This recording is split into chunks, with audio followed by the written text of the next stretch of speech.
What's going on, guys? Unknown Player here, and today we'll be talking about the new Dawning event update and all the details and things that are included in the patch 2.5.0.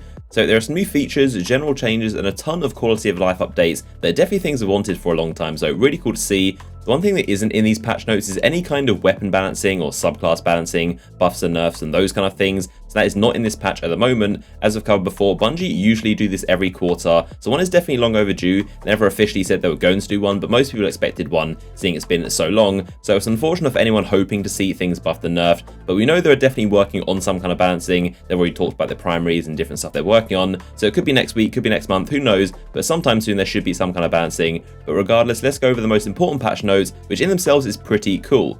So as a basic rundown for the Dawning, you've now got 3 quest lines available from the 3 parts of the tower. So Eva on the left, Zavala in the middle, and Amanda on the right for SRL, of course. You've also now got the record book, which gives you some challenges to complete, and that also corresponds to the gifts at the back of the tower. You can open the middle ones that give you some common materials, and the back 3 require tags, which you get from the record book. So talking about some of the changes and fixes, firstly, the strikes. If you die at the end of a strike, you'll now automatically get respawned, so no more waiting to be revived when the boss dies and potentially missing out on some of the skeleton key loot. They've also fixed an issue with pathfinding that caused enemies to not be able to properly exit their spawn locations. You might have noticed on the Wheel of Crota, the Omnigor strike, a lot of thralls just getting stuck in doorways and not coming out, so that's definitely been fixed, which is really, really awesome to see. They'll also reduce the burn effects on incoming damage done to Guardians, but outgoing damage is unchanged. So essentially, when it's a burn like Arc or Solar Burn, their damage to us is going to be reduced, but our damage is the same. It didn't say how much it's been reduced, probably a little bit, like 10 or 20%. But either way, we now do the same damage with burns, but enemies do a little bit less to us, which is actually really cool, and generally an overall buff to us, I guess. They also fixed an issue with the Fallen Saber, the Ultra Shank. That would teleport after its first kind of opening bit, which is definitely very annoying. You might have noticed it just like teleports across the room if you try and tether it, so that's been fixed as well. And they've also fixed an issue where the Echo Chamber, those big like barriers, those would actually move you and sometimes prevent you from opening the Horde chest when they're invisible. So that's been fixed, and it'll no longer prevent you. I've done that definitely a couple times, where you try and get the chest, but those big barriers are still moving and they stop you. So generally an absolute ton of things that are really needed for strikes, little bugs and things that were kind of annoying before. They've all been patched, so really awesome to see. They basically just read the minds of anyone who plays strikes and anyone who encounters these kind of bugs. The Iron Lord bounties that require Archon's Forge completions, they now influence the type of offerings that will drop for you. So if you've got a bounty for, say, the Servitor in the Archon's Forge, they're more likely to drop you those servitors. So they're going to be tailored towards your bounty needs, which is cool. So they've also added the SRL gear to the Holiday Kiosk in addition to the Devil Ghost and Ghost from the festival. If you got them before, they'll now be available. And you can also pay legendary marks to constantly buy new ones with different stat rolls, so you can essentially re-roll them. They've also added the Proposal and Woe There emotes, which is a unique thing that Bungie did for that marriage proposal a while back. So now everyone can use them. Now into Xur, some really cool stuff. He's now going to sell exotic shards. Finally, once again, he's going to be selling them. They should be a lot easier to obtain now. And he's also no longer going to be selling the weapon ornaments, which I'll get into later. And then finally, he's going to be selling a larger stack of 10 heavy ammo synth, which is cool, I guess, but I wish they let you just buy them by pressing the button, not holding them down. It takes a lot of time.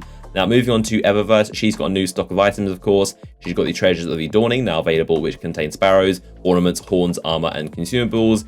Players can now receive 1 free Treasures of the Dawning each week by completing their first weekly heroic strike. Completing a Dawning set from the Treasures of the Dawning on one class is going to give you the EV53 Glimmer Gold Sparrow and also the Sunglow Shader. There's also 9 new winter emotes available, and the Rise of Iron Fall emotes have been added into the Eververse rotation.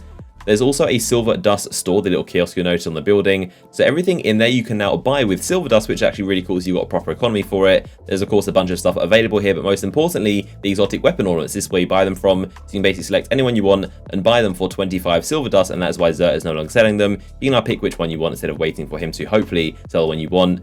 Applying exotic weapon ornaments is no longer going to cost you Silver Dust. That's been removed, and Silver Dust has also been removed from Radiant Treasures, but still can be obtained by dismantling exotic weapon ornaments. So because you get a Treasure of the Dawning now from your strike completion, instead you now get a Radiant Treasure from your first PvP match completion instead of the heroic strikes. And now if you're level 40, you automatically dismantle green engrams. Petra has now got new bounties for Queen's Rep. You can buy Wormspore from the Vanguard Quartermaster finally, and Brother Vance is going to be selling passage coins for Modes of Light. So on top of that, skeleton keys have now got an increased drop rate slightly, and you also get 1 guaranteed per week for your first Nightfall completion.